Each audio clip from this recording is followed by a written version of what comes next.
Hello, and welcome back to the Masonic Roundtable, a weekly hangout where Masons from around the world get together to talk about Masonic news and opinions in a friendly and social manner.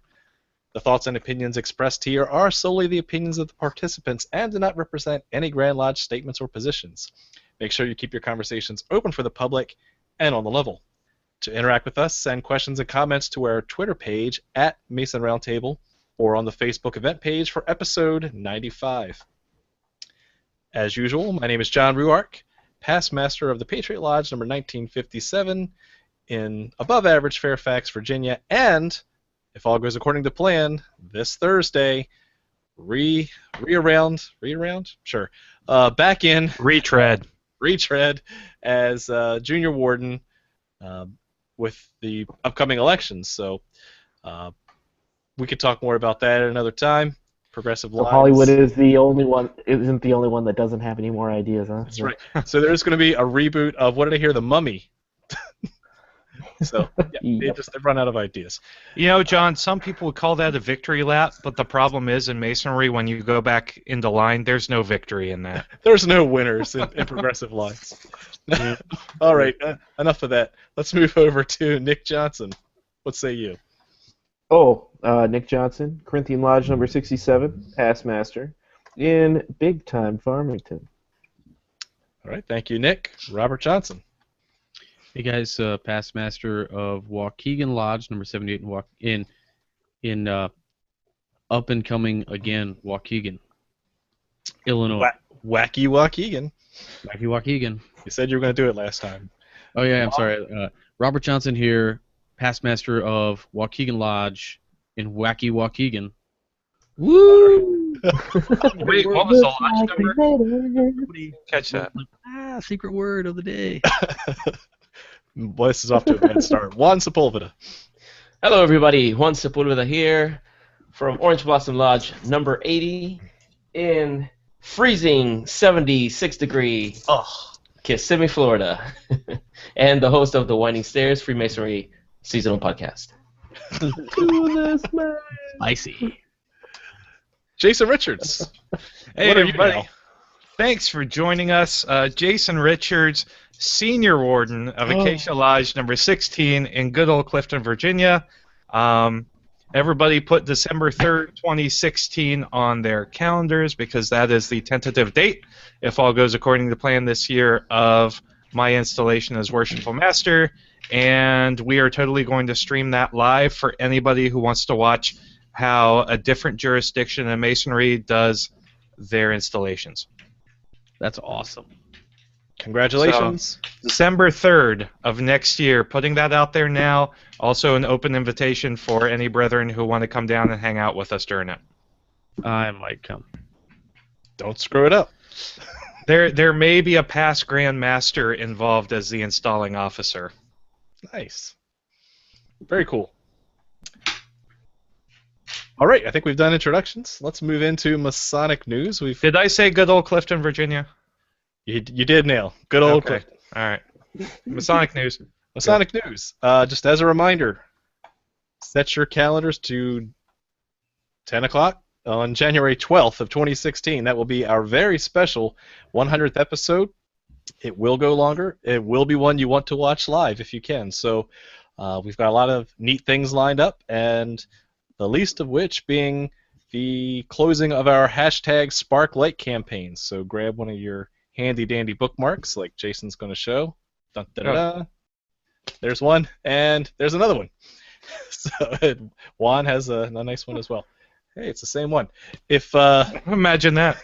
if you have one of our bookmarks or want to draw square and compass and a skull, throw that in your favorite Masonic book, share it on Facebook or Twitter with the hashtag Sparklight, and tell us what you like about that book, what it means to you. We like learning from what you like to read. So that's And it doesn't have to be format. Masonic. That's right. So any book at all, you could throw up the Kama Sutra if you want. Just make sure you give a good explanation as to how it has helped you in your personal journey. Oh, great. How many of those do we have to go through now? I could just see challenge accepted. Penthouse Forum. Guys, We might draw the line there. this Oh is my bad. god. Quick, shifting gears to our next Masonic topic. He said gears. You know When what I- grinds my The gears? band When I was broken down. When I say gears, I mean literally gears, like motorcycle gears. What? Because new lodges are being formed around special interests. Yes, we had an Affinity Lodge episode a while back, and a recent article that was posted, today, talks about new lodges being formed to encourage the Freemason boom.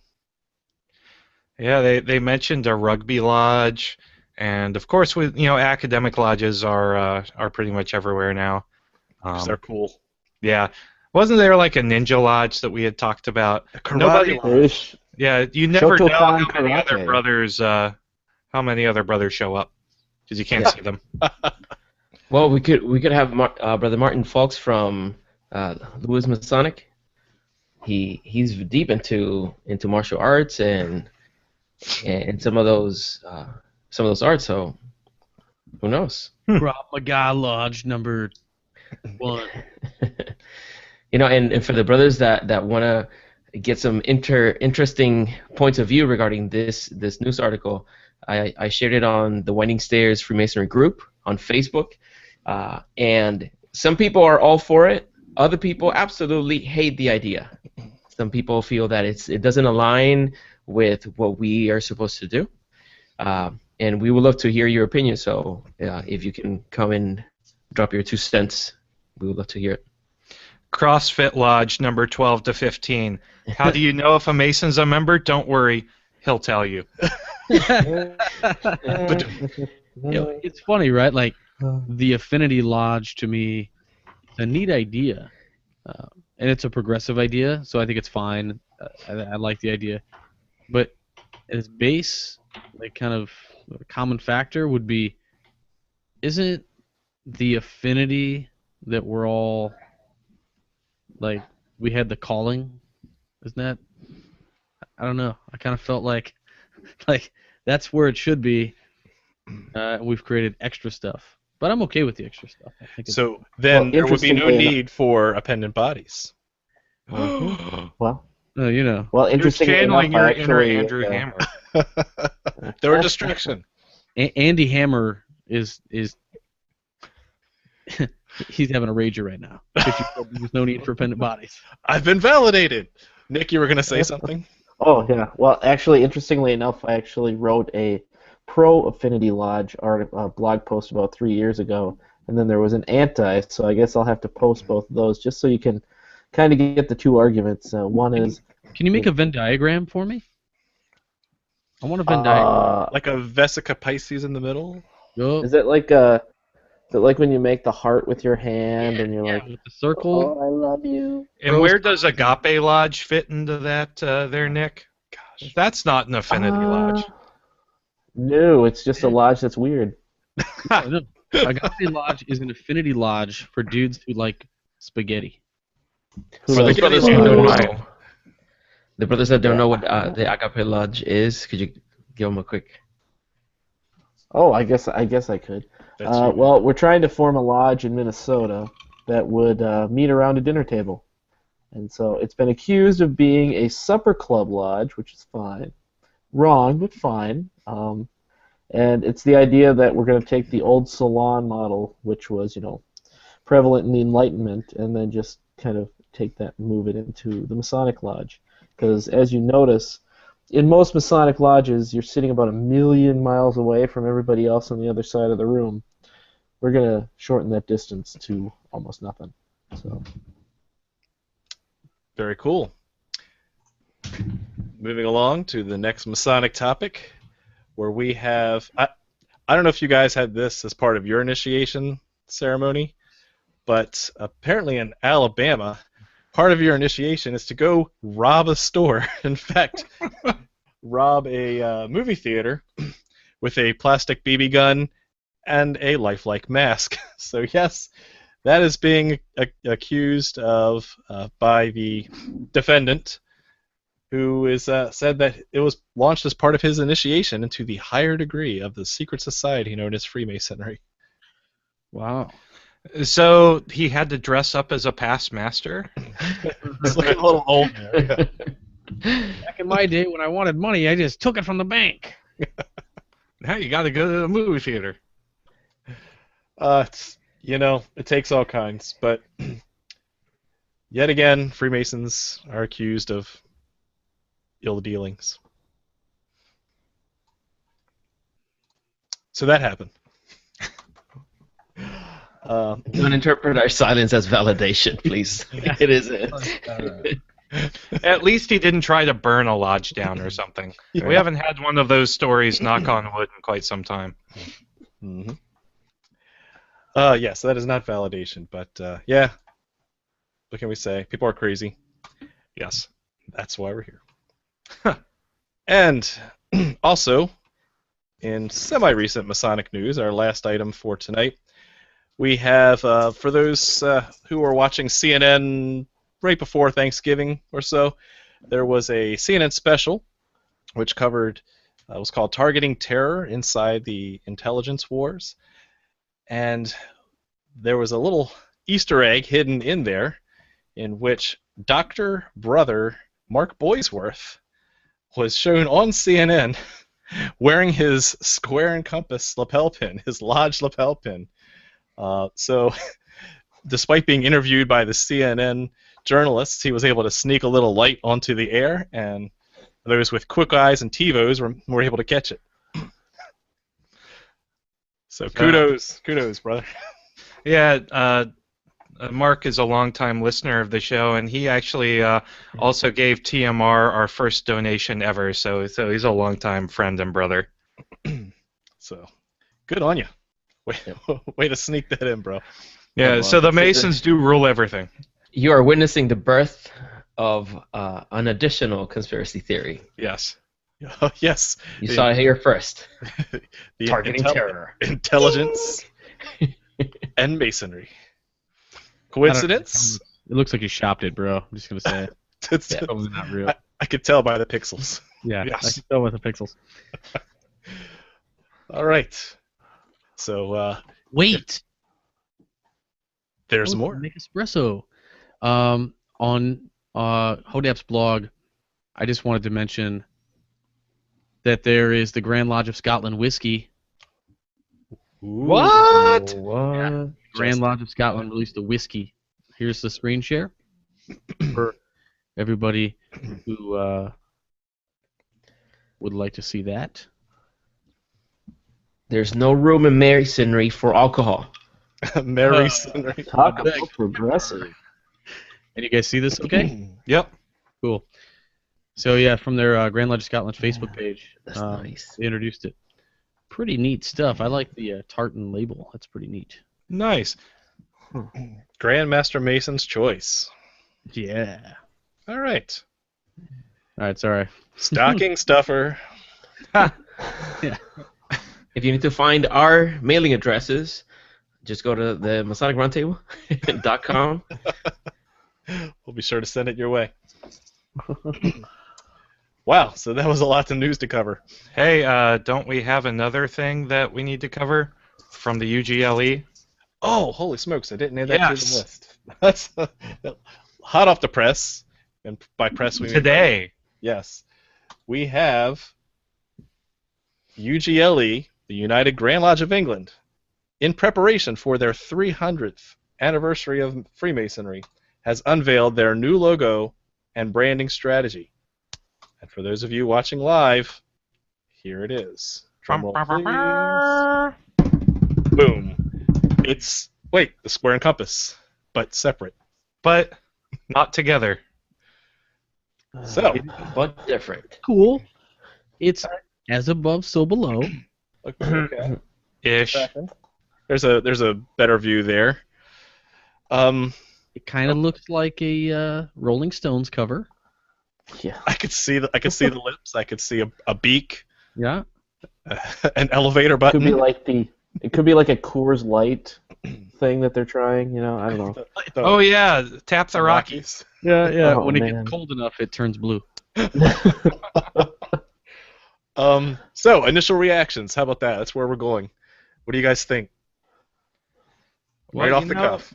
Right off the cuff, it looks a lot like the Masonic Charitable Foundation logo that was released back in August. To a T, actually. August 17th. Wow, let's keep that up. I'm going to switch between the two. Yeah, it's identical minus the heart. So And a different shade of blue. it's, branding across the board. Yeah. Nothing wrong with that.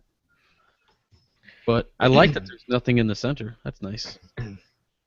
Always has been. Keeping it universal.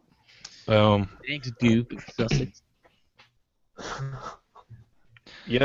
My initial reaction is I'm not a fan.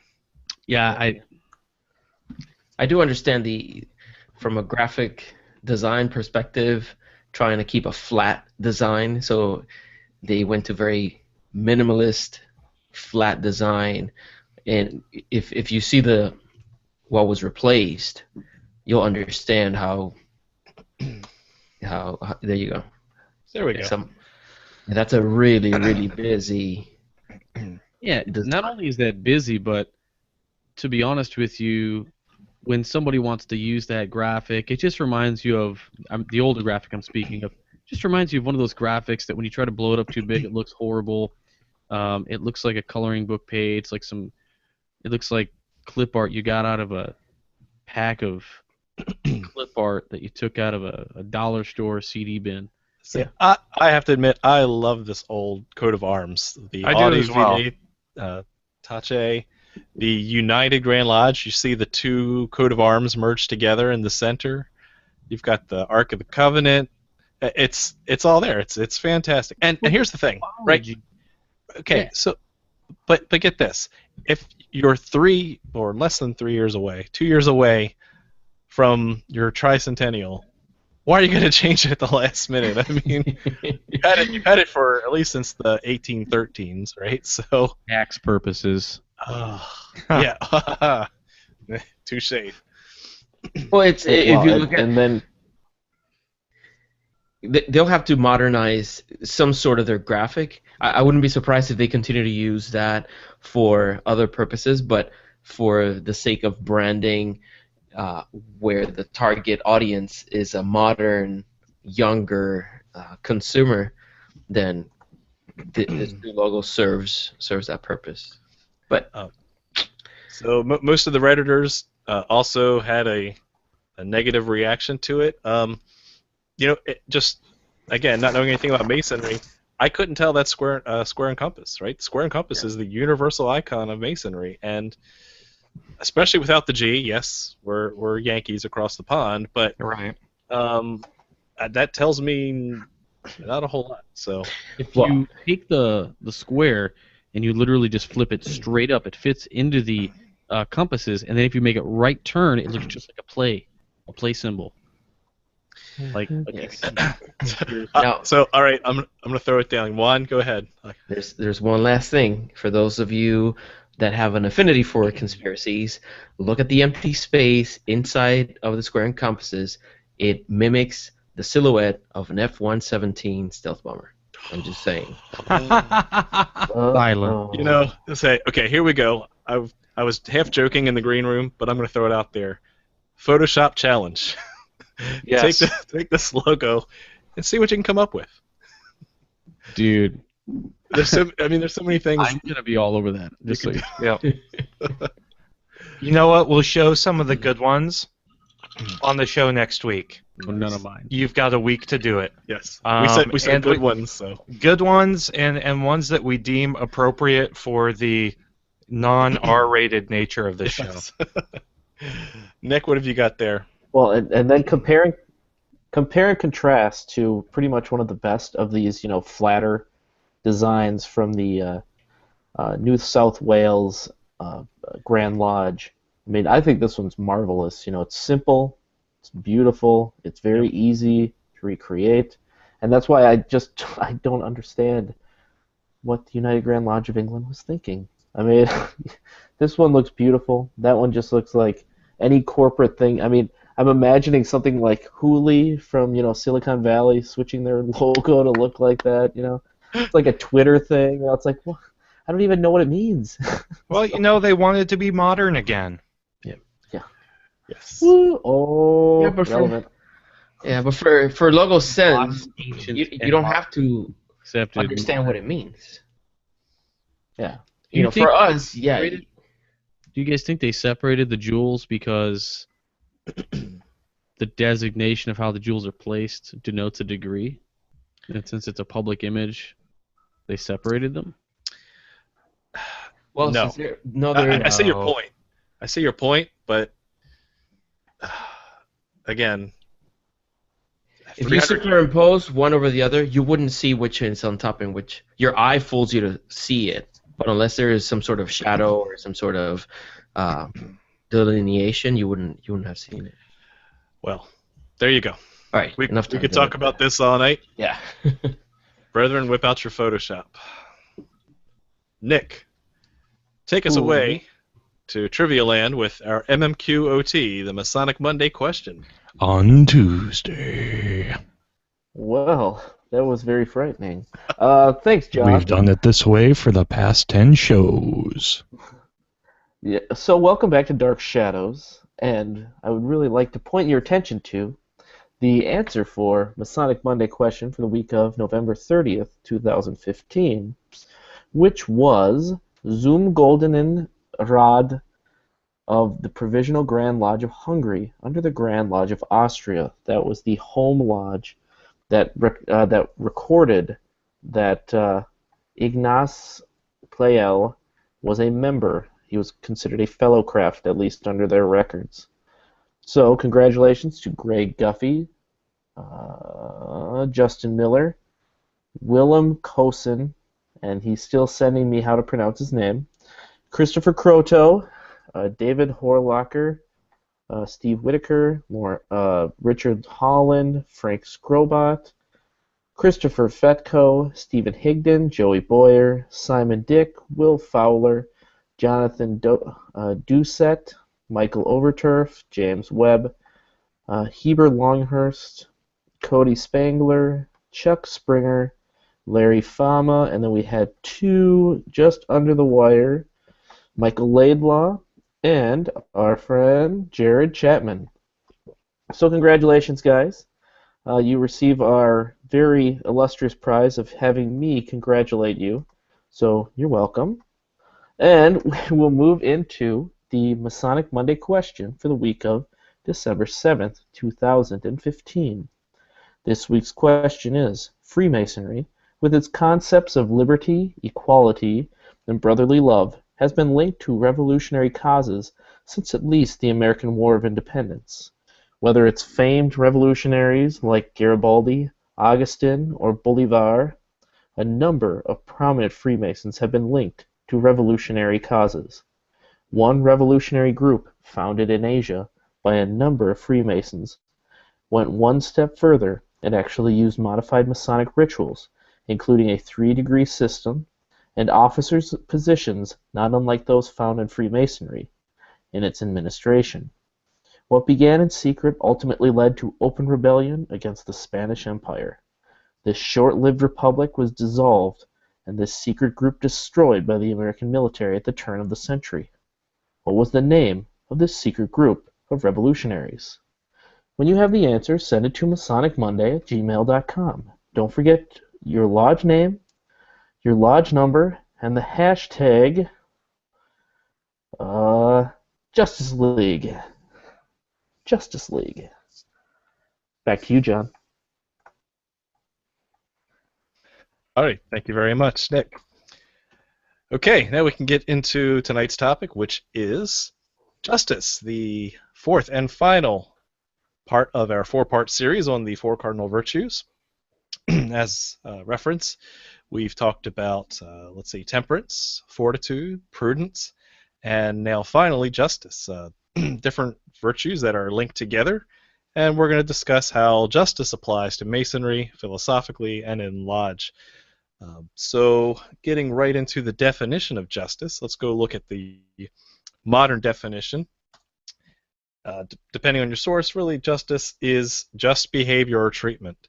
It's the act of being, the quality of being fair and reasonable, giving everyone their dues, and it's part of really the legal system, right, as well. We think of justice in a judicial system as well. So based on that initial premise of the modern interpretation of justice, how do you guys feel that applies to Masonry as a whole, or the lessons you were taught? And I'll start with Jason Richards. Well, in a lot of ways, there's a line in Masonry that says "do good unto all," and in a lot of ways, justice is our way of trying to do good unto all things and do what is right to everyone.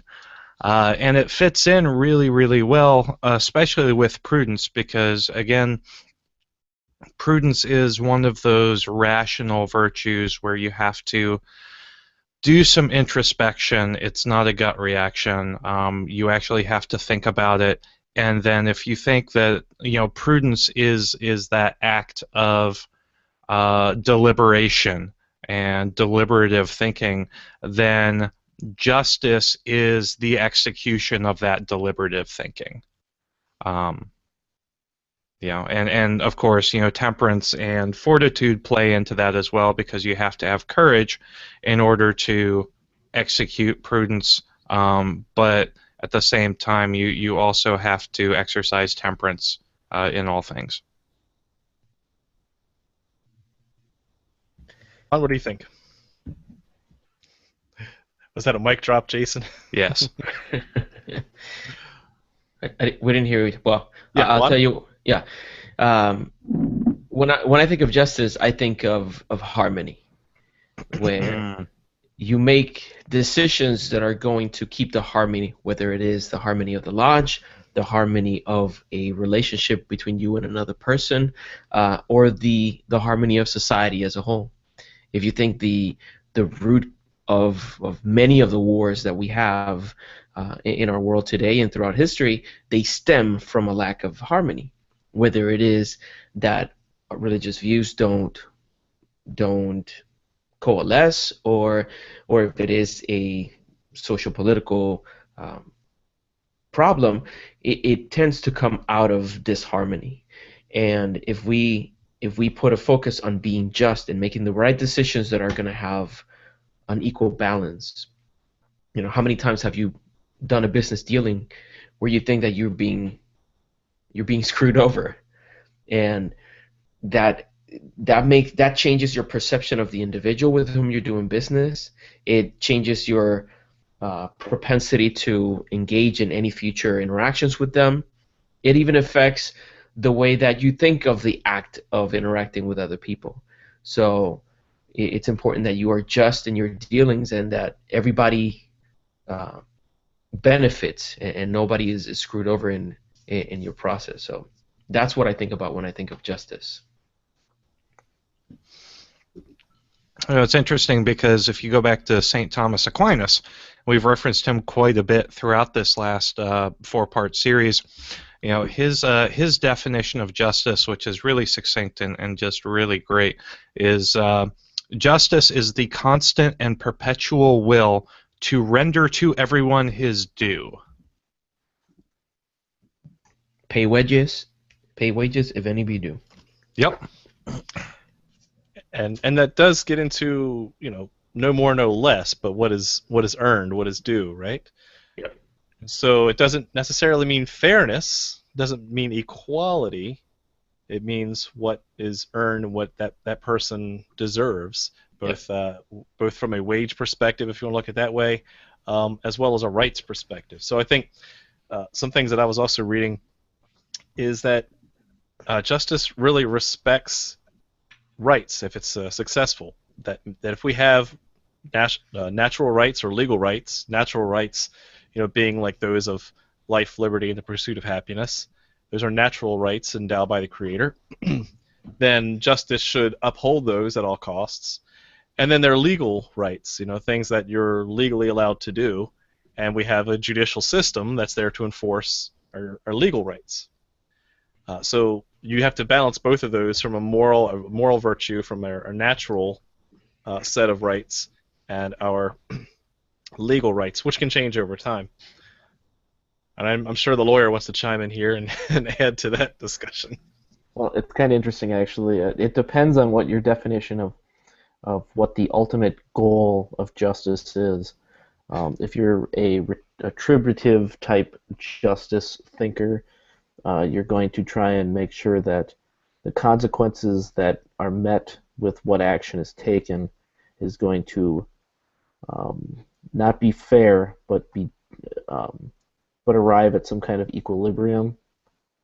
But then you have someone, like John Rawls. He focused on this idea of a social contract, that justice being distributed should be fair, and so it's more or less that we should maximize everything that we can for the welfare of others. Now, of course, then you get into something like John Stuart Mills, that was more, who was essentially the promoter of utilitarianism, and that's the concept that everything that you're trying to do is to maximize the average welfare across the board. And so it's kind of interesting. It's a balancing act between what is fair and what is right. And some things, sometimes fairness and rightness are going to exist together. Sometimes they're not. We live in a world, economically speaking, where scarcity exists. The amount of things you can achieve under a Locke theory are limited. So because of that, it's how do you distribute these things? How do you distribute justice? How do you distribute who's in charge? Who has the money? And things like that. And so, it's kind of funny. It's one of those, I guess, to sum this up, it's one of those choose your own adventure type things. So if you're, a social justice type person, you're going to pick one. If you're more like a equality based on fairness of who's working harder, a Locke theory, then it's that one. And so at least when it comes to this cardinal virtue, it's actually a lot more complicated, mainly because philosophers, unlike the first three, this one has a number of theories, whether it's that God is giving this to us or anything like that. So for me, it's very interesting that even within our own Masonic ritual, you have many different concepts of what is just. So in the third degree, you've got one concept of what justice is, but then you go into the select master degree, and it's completely opposite. So there's mercy in one, and there's just in the and right decision in the other. And so it's at least within the Masonic rituals that I've seen, you get a lot of mixed messages and a lot of noise. Yeah, I'm glad you brought that up. I would have never thought about that, but look at the Mark Master degree too. I can't go into details, but you're taught about equity and fairness in a different context there as well. So, yeah. Wow, Nick, you just blew my. You have to think also that they're all mentioned in different scenarios, because there's something with justice is happening at the level of the individual that might be different at the level of the leader and at the level of the leaders of society. And there's another description that I really enjoyed that said that justice is the balance between selfishness and complete selflessness. And if you think about that for a little bit, you can imagine, let's say someone is asking something of you. Let's say they're asking for your time. The selfish, in that end of the spectrum, the selfish part is going to be, you know what, I have no time for that. And that's it. You're serving your own purpose. That's not necessarily just. When you go to the other end of the spectrum and you're completely selfless, you don't take what your responsibilities or commitments are into mind, then you say yes to every demand of your time. That's not justice either. Justice is when you're able to recognize the value of that scarcity in that resource of time, and you're able to come to a balanced point where you can say yes to some things, no to other things, and whenever you have to say yes, here are the conditions, and whenever you have to say no, here are the reasons, thereby bringing justice to your dealings with other people.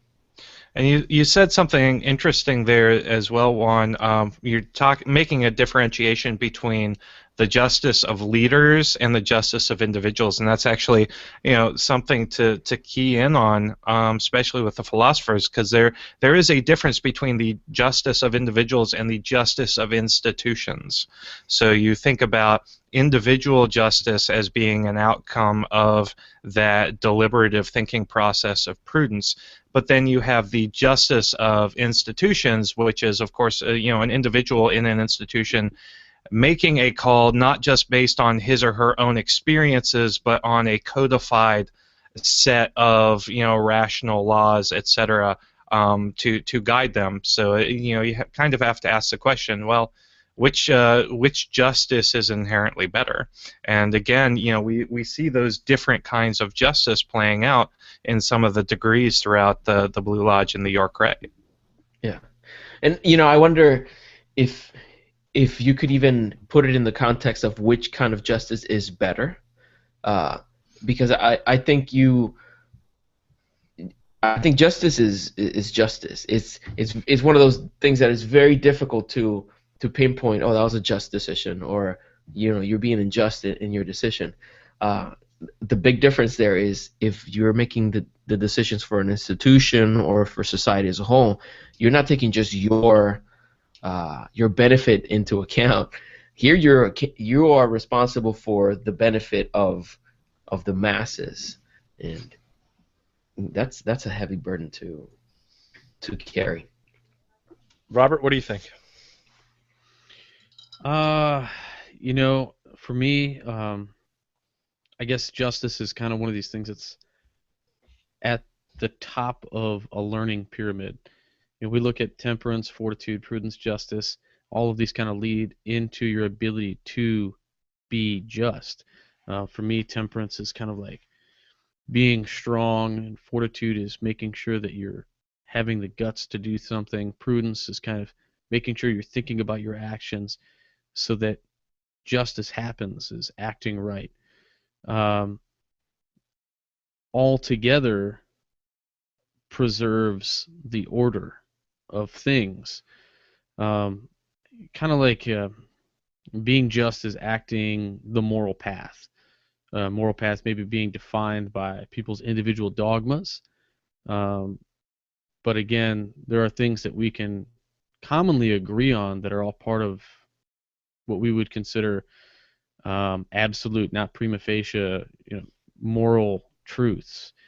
And that's kind of what just is for me. I'm not a specific follower of any religious dogma, but in a lot of the readings, if you read anything related to Christianity texts and things, they talk about James the Just. James, the brother of Jesus of Nazareth, his moral code is adored by Romans, Jews, Gentiles, and Samaritans all together until ultimately he has a tragic end. But they said that he was so just in all of his actions, even people who may have not even liked him sought his opinions. So it's interesting. For me, justice is one of these things where it is the culmination, the last thing that you kind of unlock when you can slightly master each one of these things. It's unlocked for you. Achievement unlocked, level up. Yeah, level up, right? Maybe like a magic card, temperance level 4, fortitude 6, prudence 3, justice roll the dice. So for me, again, it's really order. Similar to the harmony aspect, but for me, justice restores harmony. It's the finality in being the right kind of person. And we want justice. When people say that, to me today, it really means something totally different. When somebody says we want justice, it means, we want someone to be held responsible, or justice is this idea of payback in modern times, and that's not exactly what it is. That's a good point. In some of our readings too, we take it as a negative connotation, right? That Yeah. well, justice was served because this guy got executed or whatever, right? But the original intent was the opposite. That people got what they earned. That good deeds were equally distributed for those who wanted it, who needed it. Right. I mean, to ahead. execute somebody is being a just decision, or that's justice for you, but for the executioner, was that a just act? It has all these. I mean, it's opening a bird cage, right? And everybody's just flying out everywhere. You don't know what's going on, but hopefully through our discussions we can narrow it down. Well, and that's kind of interesting. Is actually, again going back to choose your own adventure type of thing. If you're a someone who focuses on retribution, that an action must be met with another action. Well, that's physics, Nick. And so, obviously the mode. Yeah, Nick, we're losing Well, you. that's true. And obviously our degrees may or may not have touched that. And so, it's one of those that some people view it as, meeting an action upon an action, right? That somebody is put to death by the state because they themselves have committed such a horrendous act that the people of that state have chosen it, right? Now, the other people on the other side say that within the act of the death penalty, because within that action of the death penalty of penalizing somebody by putting them to death, there's always a danger of injustice being incurred, right? And so, for me, I just kind of weigh those, because when you see these horrendous acts, you sit there and go, oh man, I really think the death penalty is okay, and then all of a sudden you sit there and go, well, this guy just got released from the Innocence Project, and it's very complicated. Justice is not this simple, plug and play. It's very well. Nick, what's your take on the classic tale of King Solomon wanting to cut a baby in half? You know what? Should have cut it. Well, it's one of those that you have to wonder if he actually intended, But that's putting a narrative within that story that's not there. So, assuming that he did, right? I think that, at least looking at it from our perspective, no, it would be an act of injustice, right? Right. Because you're harming an innocent to try to engage two people, one of whom may be guilty, right? Right? When we look at that, there, right, he has all those other things that lead him into justice, right? He had that foresight to know that Yeah, and that turns into a very deep philosophical conversation because, okay, maybe, there's one child that's sacrificed, but the standard that sets for the rest of the community, perhaps snuffing completely all arguments of maternity within the community and bringing people to work together. And today, would that justify the cost? Today it's not so much argument of maternity, but paternity. Exactly. Well, and it gets back to St. Thomas Aquinas' definition, where he doesn't say that justice is rendering everyone their due. Justice is the attempt to do so. Right. So let's talk about this from a Masonic perspective. Now, we're all kind of assuming in this discussion that justice is required for a civil society, for stability in a modern society, that there has to be justice, there has to be fairness in treatment of individuals, and that if you do something wrong, you get what you deserve, and then if you you also reap what you sow, from a karma and from a economic perspective. Let's apply that to other societies, like, I don't know, a sacred band or society like the fraternity, right? How do we apply justice inside of the Masonic fraternity? And the first thing that comes to my mind, it is the end of the year, and in Virginia it is election season, right?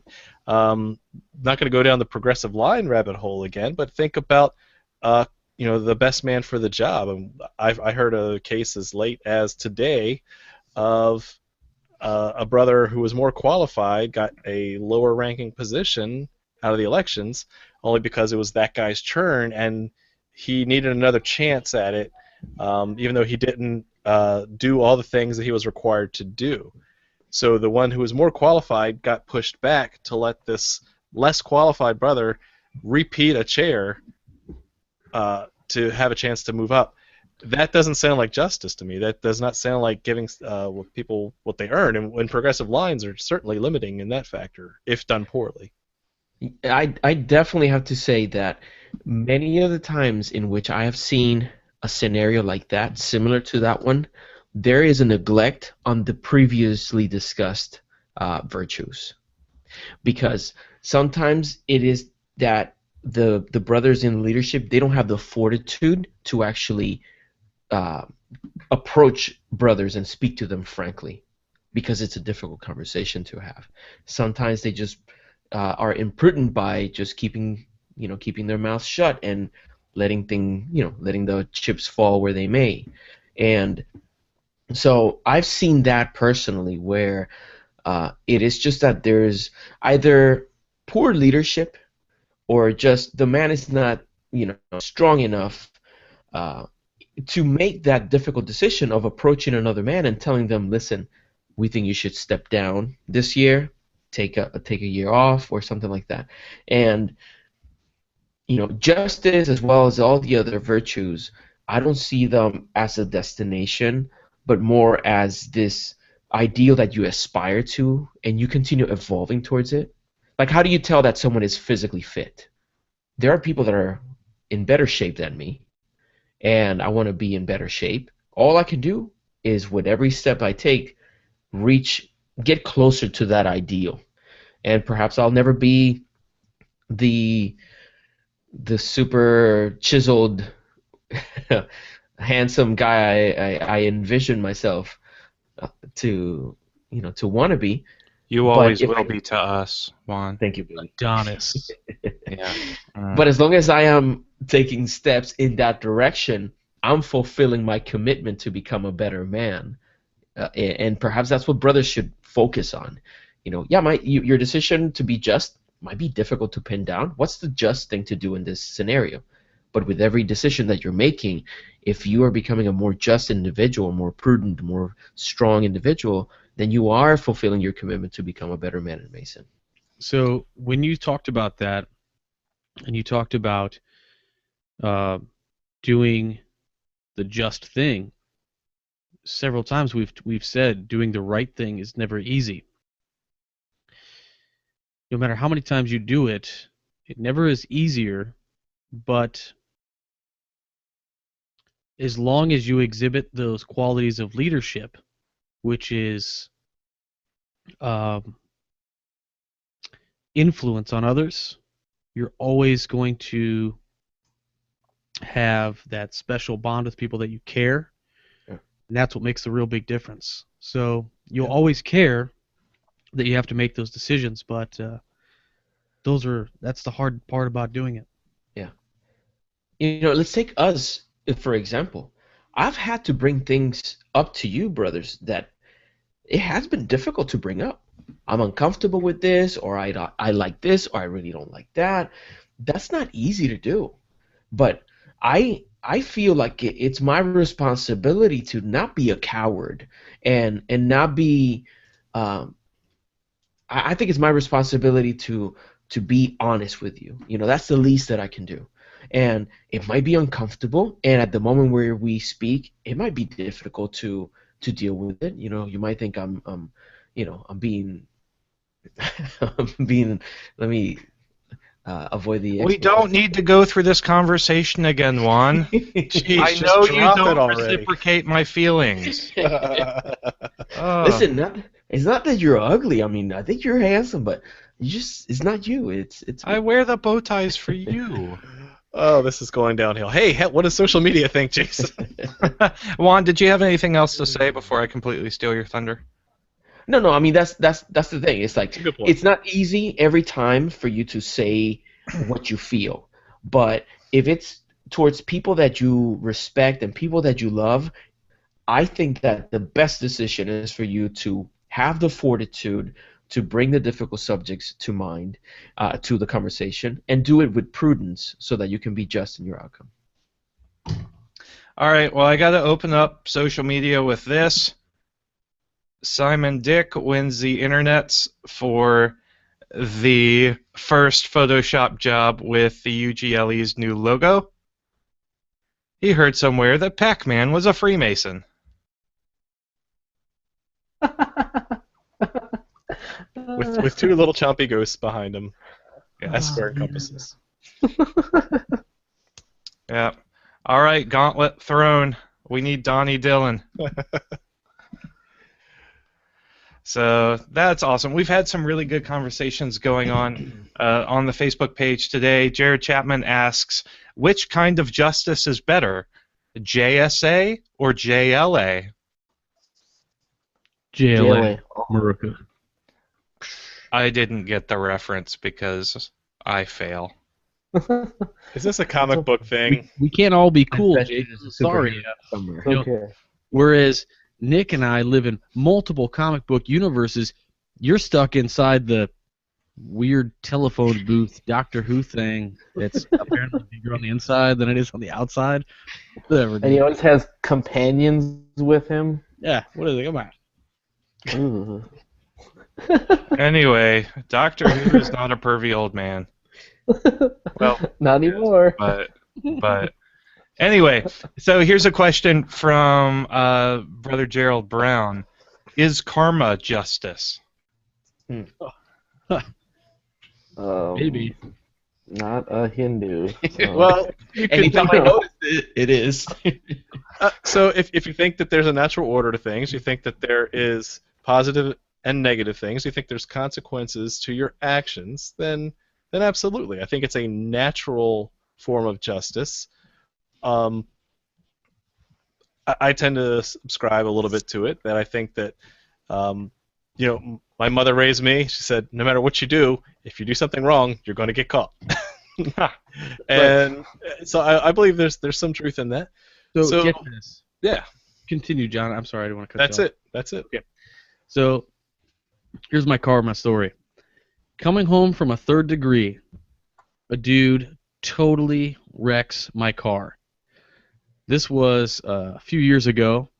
The insurance adjuster said, "Who drove this?" And I said, "I am." He's like, "You should go buy a lottery ticket. You should be dead." I kind of had a chuckle. So then I had to incur a car payment and get a new car and all this stuff. Later did I find out the dude who totaled my car because of his issues, this was completely his fault. It was no accident. It was negligence. Had his car repoed. I was so stoked and relieved, and I understand how selfish and ridiculous that is. But I just felt like justice is served. I mean, it was a selfish motive, right? And karma, in that respect, for me, I do believe in karma. I don't believe in the chance of things. I think that the laws of probability that govern the universe, everything equals out at some point, and sometimes that's justice. You have to wait around. Good things come to those who wait.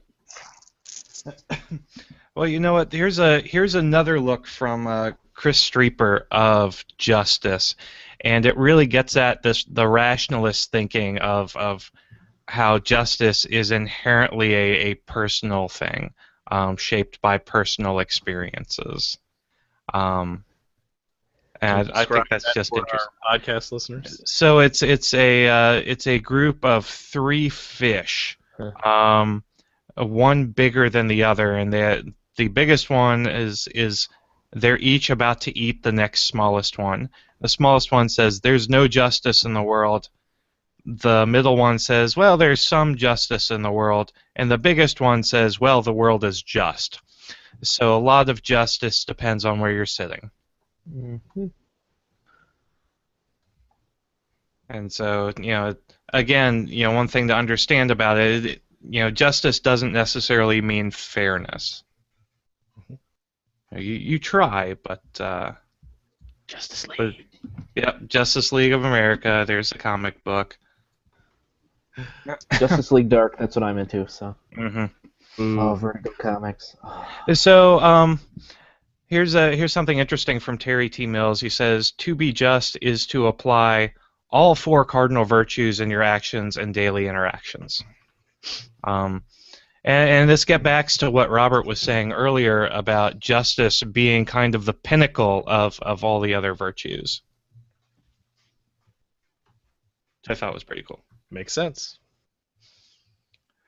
And Chris Streeper also says, the concept of justice is based on numerous fields and many differing viewpoints and perspectives, including the concepts of moral correctness, based on law, equity, ethics, rationality, religion, and fairness.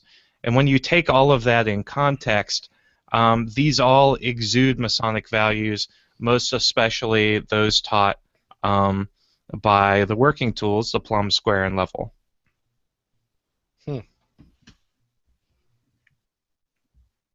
Very cool. Yeah. So awesome. We've had a lot of cool comments. One last one from Michael Overturf.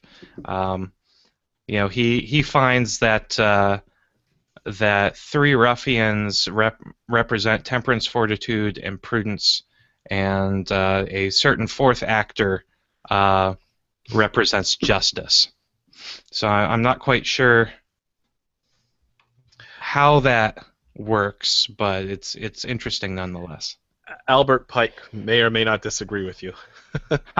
If you read Esoterica, he has some interesting interpretations of the characters in that play, and you could close one eye and go along with your reasoning, or you could just see it as completely different vices. But I'll leave it to the reader to find out the rest. So, and one final comment from tonight. RJ, one thing about justice is that those who come out on top should also not gloat. Hey, that's Boom. true. Never said I was perfect. Again, no one's going to be that perfect Ashler, right? It's working the rough stone, trying to make yourself better, and that is why we do what we do here. Okay, given the time, let's start wrapping up, and we'll start with Nick to send us home. Sure. It's kind of interesting. We didn't really. I didn't really get into the idea of justice within the lodge, but it's kind of funny. I was thinking about the philosopher king concept from Plato.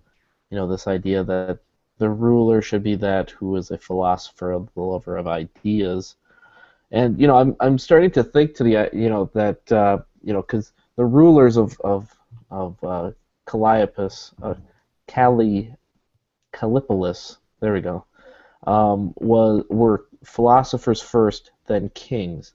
So they loved ideas, and then they ruled with justice.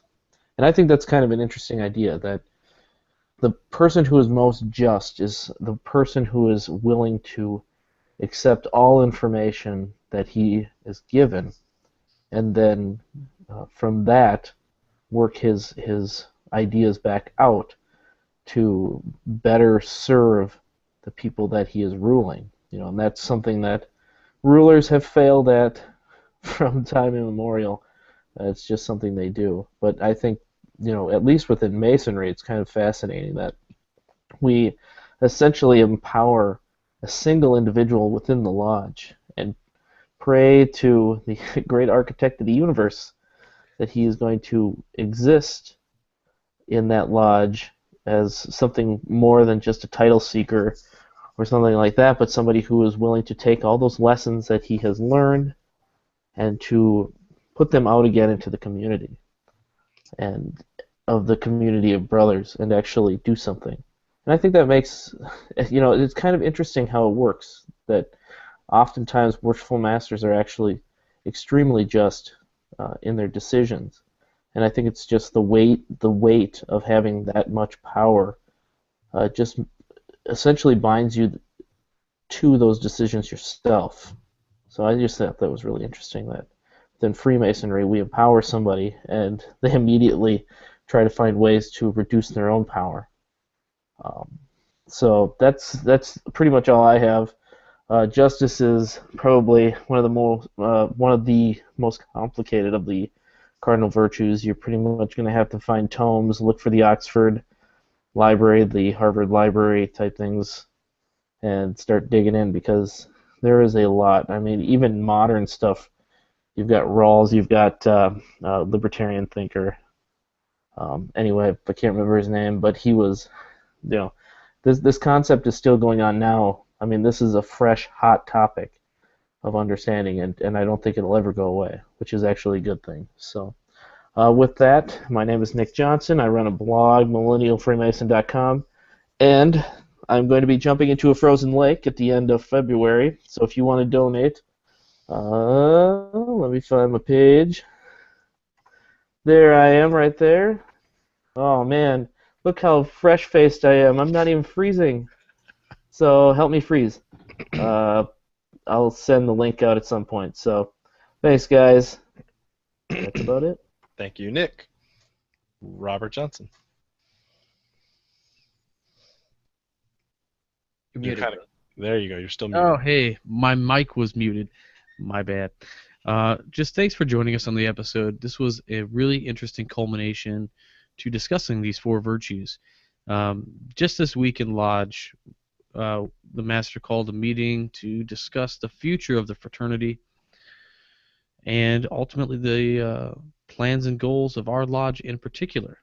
He made it a special point to want to get together to go over and speak about the philosophies and some of the ideas that we hold dear. We talk about, that we make good men better, and how do we do that? It certainly isn't by just pushing men through a degree and then never talking to them about those degrees. We made it a point, the Master did, to talk about the ability to dissect the degrees, and within that construct to really look at the virtues, to look at the working tools, and to kind of keep double-clicking the folder and see what's inside each one. And this is kind of what we did here. We really opened each one of these up. I had a pretty good idea on the first 2 virtues, and justice was okay for me. But if you listened to last week's episode, it was a real learning experience for me. So it's a learning experience for everybody, and we all get something out of this when this kind of discussion happens, and it doesn't happen enough. So when we have these kind of conversations here, like everybody on the show always says, have these conversations in your home lodge. Just if you don't know how to start these conversations, man, just invite everybody out to the pub or whatever and buy the cheapest beer you can and talk about them and bring them up. Ask questions. So thanks for watching the show. Really appreciate all the time everybody gives us here. I'll be speaking in Appleton, Wisconsin next year, and also down in Nashville, Tennessee. I'll have dates available on that soon. And if you like Masonic podcasts, please check out the excuse me, I'm losing my voice a little bit. The Whence Came You podcast on Sunday nights at 9:30. And thanks a lot. Thank you, Robert. Juan? Well, I want to echo what Brother Robert was saying. These are some of the conversations that should be happening at Lodge. In addition to the things that you're used to listening to, there should be some sort of discussions within the tiled lodge that refresh your mind about these virtues, help you understand scenarios in which these virtues come into play. That's what I expect from Masonry, and if that's what you expect from Masonry too, and you're not getting it in your lodge, take the initiative to make it happen in your lodge. Whether you want to be the moderator of the conversation, or if you want to replay our series, it will be very simple for you to replay our shows in a lapse of 2-3 months, one virtue every couple of weeks. And if you want to have us come and discuss them, we'll be more than happy to do so. Which, by the way, in March, all 5 of us will be in Pennsylvania. More details coming up, but this is something that we do as well. If you brothers want to have either the entire cast of the Masonic Roundtable or just one of us, just reach out to us. We'll be happy to go and speak at your lodge and present some of the things that we have been discussing in the show. Justice is, like all the other virtues, one of those things that we should strive to achieve. It might be completely unattainable to be 100% just in all your dealings, but being conscious of what's necessary is that first step, and make steps and take the following steps that are going to take you to becoming a better man and Mason. As you take those steps, I hope that you do so by listening to our programs and continuing your journey up the winding stairs. Listen to the Winding Stairs podcast by going to www.thewindingstairs.com, where you can see podcasts, videos, and my custom Masonic paintings. And thank you for listening, brothers. Thank you, Juan. Jason. So when we talk about justice within a Masonic context, we tend to gravitate right toward the master's chair. And while that's a good example of justice within the confines of lodge leadership, it is not the only example. And one thing we didn't touch upon today is the station of the junior warden, who has to mete out justice, especially in areas of intemperance, excess, and Masonic trials of the craft. So that's another area where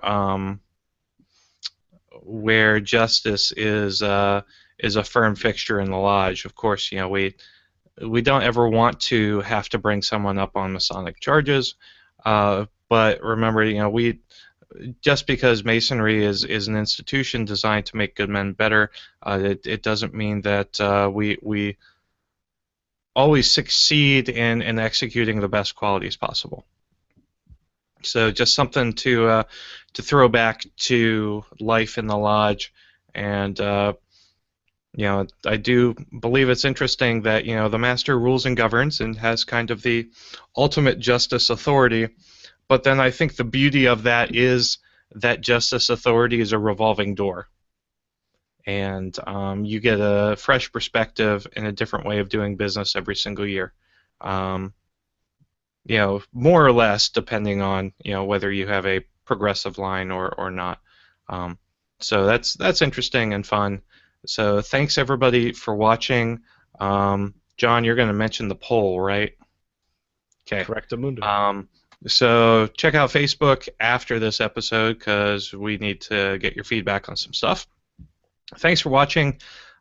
Be back here next week because we're going to have a really interesting episode that isn't going to be a follow-on to the 4 cardinal virtues, but it does deal with some other things that we look toward in Masonry, and also the misconceptions surrounding those particular things. So it'll be controversial. It'll be controversial. It'll be good. Alrighty, there we go. Thank you, Jason. Right, so in conclusion, as Jason alluded to, we just finished a 4-part series on the 4 cardinal virtues. Took us a month to do. I learned a lot. I hope you did too. Let us know. We want to hear from you via a Facebook poll, and Twitter does polls now too. We'll do a Twitter poll as well, asking you, the listener, what did you think? Did you like the series? Do you like us to mix it up a bit? The only way we're going to get better is if we hear from you.